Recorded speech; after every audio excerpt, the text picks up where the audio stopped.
ஏஐல இருக்கக்கூடிய ராக் அப்படிங்கிறத பத்தி பார்க்கலாம். ரிட்ரைவல் ஆக்மென்டட் ஜெனரேஷன் சரிங்களா?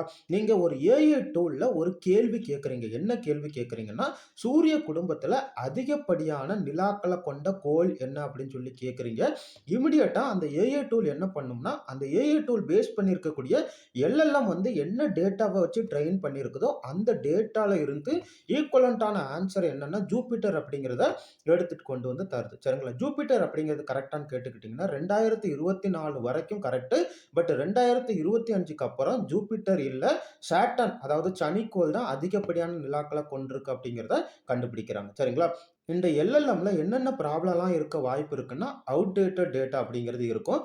2வது நோ ப்ரூஃப் எவிடன்ஸ் அப்படிங்கிறது அந்த எல்எல்எம் கிட்ட இருக்காது. 3வது வந்து மில்லியன்ஸ் ஆஃப் டேட்டா புது டேட்டா வர வர எல்லா டேட்டாவையுமே இந்த எல்எல்எம் வந்து ட்ரெயின் பண்ணிக்கணும்னா ரொம்ப டைம் ஆகும். சரிங்களா? Time consuming process. இத எல்லாத்தையும் மிட்டிகேட் பண்றதுக்கு தான் இந்த ராக் ஃப்ரேம் ஒர்க்க வந்து என்ன பண்ணியிருக்கிறாங்கன்னா, இந்த எல்எல்எம்க்கு மேல அப்பன் பண்ணிருவாங்க. அப்படி அப்பன் பண்ணிட்டீங்கன்னா, நீங்க ஒரு கேள்வி கேட்கிறீங்க. சரிங்களா? அதாவது சூரிய குடும்பத்தில எந்த கோள் வந்து அதிகப்படியான நிலாவ கொண்டிருக்கு அப்படிங்கிற ஒரு கேள்விய கேட்கிறீங்க. இமிடியேட்டா அது என்ன பண்ணும்னா, சோர்ஸ் அப்படிங்கிறத தேடும். சரிங்களா? என்ன சோர்ஸ்ல இருந்து எனக்கு டேட்டா வேணும். லேட்டஸ்ட் சோர்ஸ் அதாவது இஸ்ரோ, நாசா இந்த மாதிரி ஸ்பேஸ் சென்டர்ல இருந்து டேட்டாவ எடுத்துட்டு வந்து ஆல்ரெடி எல்எல்எம்ல இருக்கக்கூடிய டேட்டா இந்த 2யுமே வெரிஃபை பண்ணி என்ன கரெக்ட்டான ஆன்ஸர் அந்த ஆன்ஸர மட்டும் ஃபைன் டியூன் பண்ணி உங்களுக்கு அவுட்புட்டா குடுத்துரும். சரிங்களா?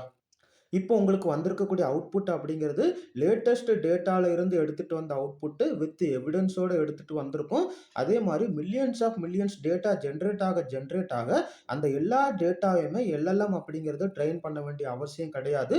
என்ன டேட்டா தேவையோ அந்த டேட்டாவ மட்டும் எடுத்துட்டு வந்து ட்ரெயின் பண்ணிக்கும். சரிங்களா? இதுக்கு தான் அந்த ராக் அப்படிங்கிறது உதவுது. இப்போ உங்களுக்கு புரிஞ்சிருக்கும்னு நெனைக்கிறேன். ஏதாவது டவுட் இருந்துச்சுன்னா கேளுங்க. நன்றி.